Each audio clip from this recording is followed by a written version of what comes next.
Existe uma espécie de consenso em nossa sociedade. Jamais mexa com uma criança. Isso é tão forte e tão enraizado em nós que pessoas capazes das piores atrocidades, que matam sem nenhum tipo de constrangimento, se revoltam quando ouvem falar que alguém fez alguma coisa que não deveria nunca com uma criança. Mas imagine o que aconteceria com a vida e a família de alguém que fosse acusado por uma grande rede de televisão de molestar sexualmente crianças. Imagine que esses acusados dirigissem uma escola de educação infantil. Entre elas, 2 professoras, com a vida dedicada a ensinar. E se depois que essa grande rede de televisão vinculasse a reportagem sobre o crime, ficasse provado que nada nem próximo da acusação realmente aconteceu? Como esse erro poderia ser corrigido, depois que a imagem dos acusados já estaria marcada nas mentes de toda a audiência do jornal? Em 1994, 2 casais proprietários da escola base em São Paulo foram acusados de crimes sexuais contra alunos da escola.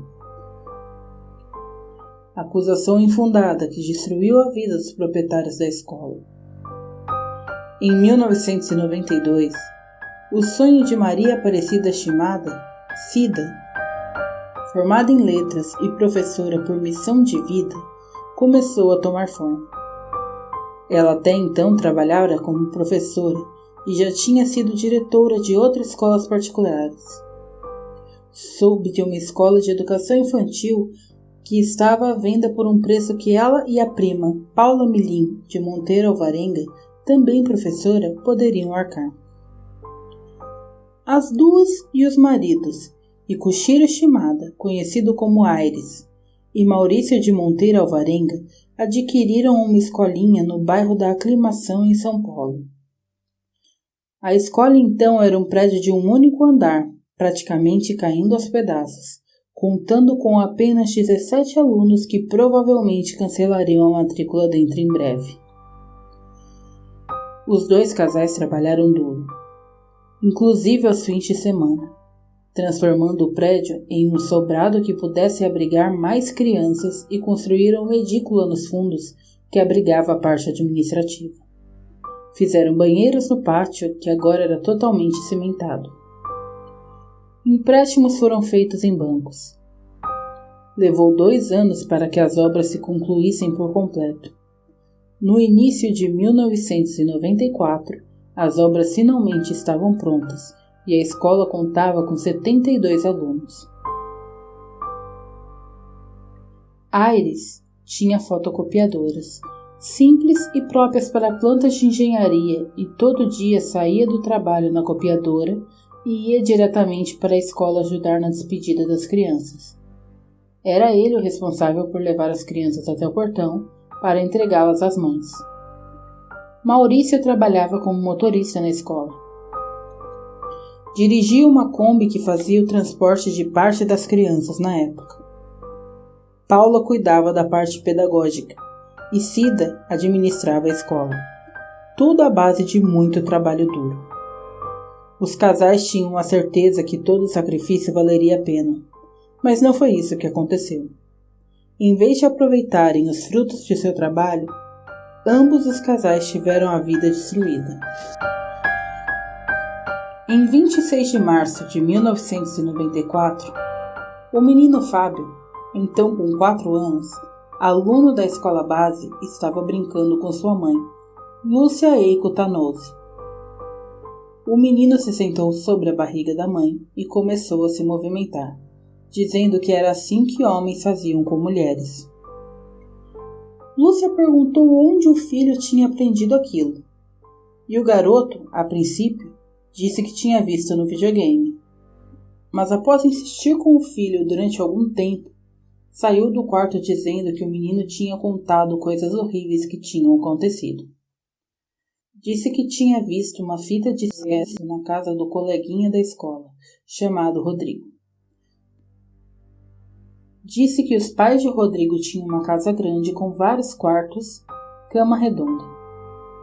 O menino disse que foi beijado por uma mulher adulta e fotografado e agredido por 3 homens adultos. Disse que teriam passado remédio em seu bumbum que ardia muito. Fábio revelou ainda que outros colegas também estavam com ele.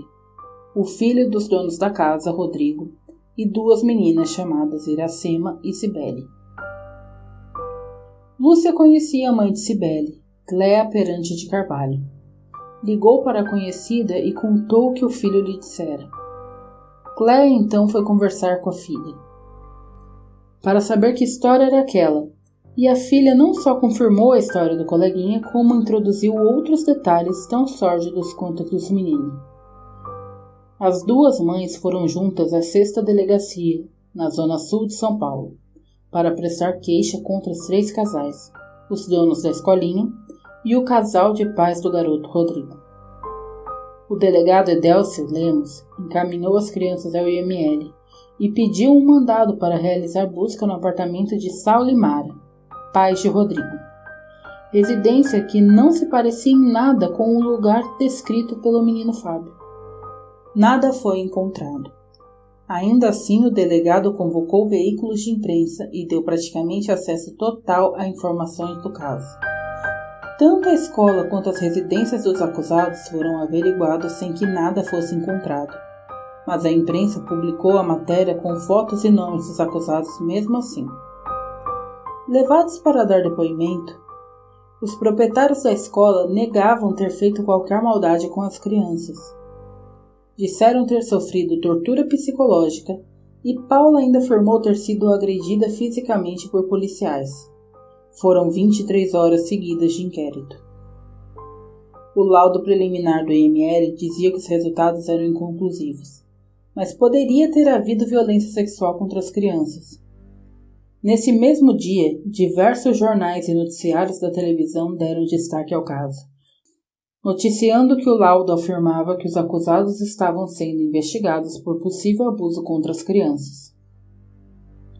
O delegado passou a dar declarações à imprensa, afirmando fatos que ainda não haviam tido investigação concluída, como que as crianças eram drogadas, fotografadas e violentadas.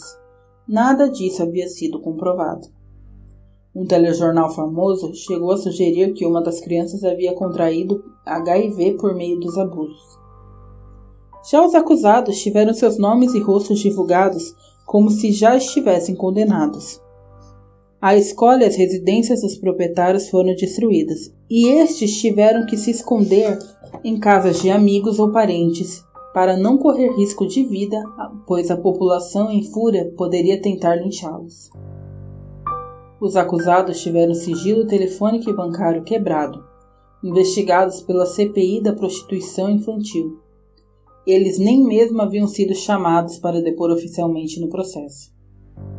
A repercussão do caso foi tanta que acabou sendo enviado para outra delegacia.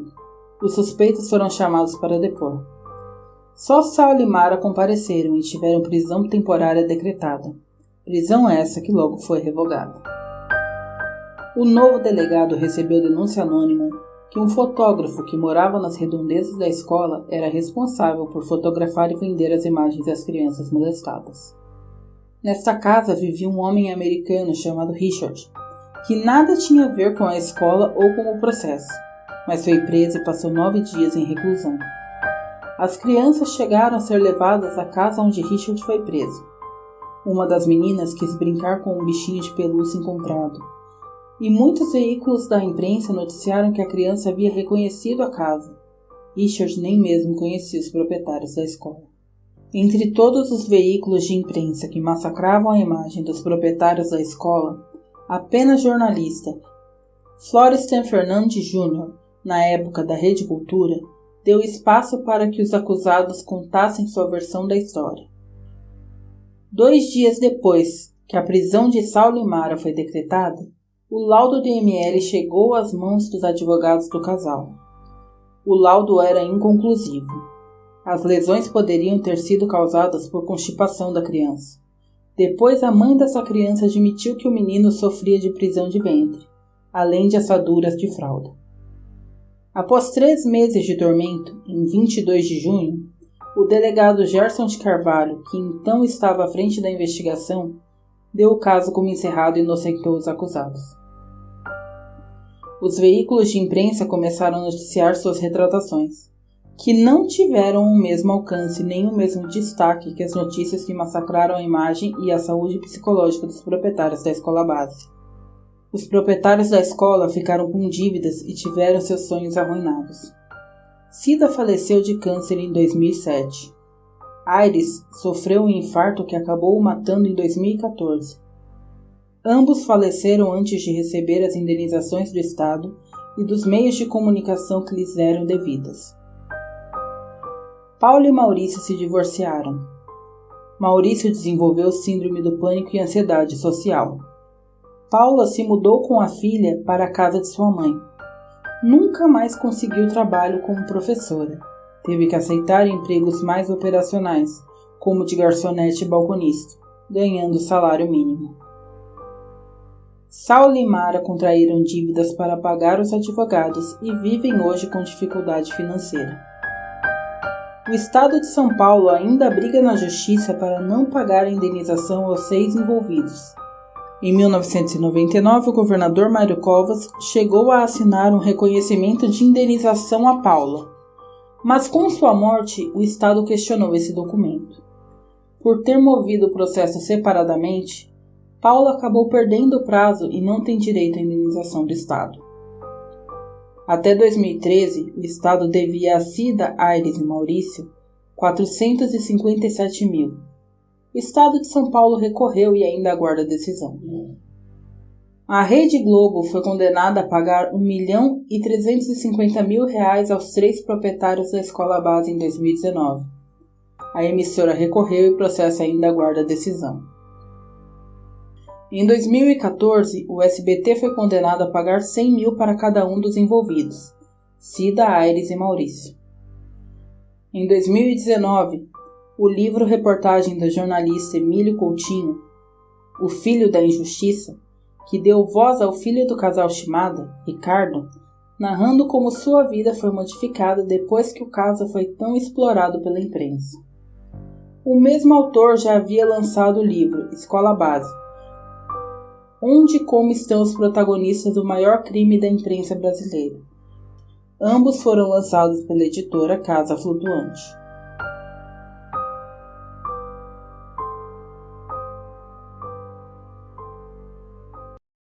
Você ouviu os Testemunhos da Madrugada.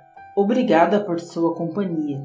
Se você gostou da história de hoje, por favor, deixe o seu like, se inscreva no canal para não perder o próximo programa e lembre-se, feche bem as portas e janelas e esteja sempre protegido com o seu cobertor, pois nunca se sabe o que espera na escuridão.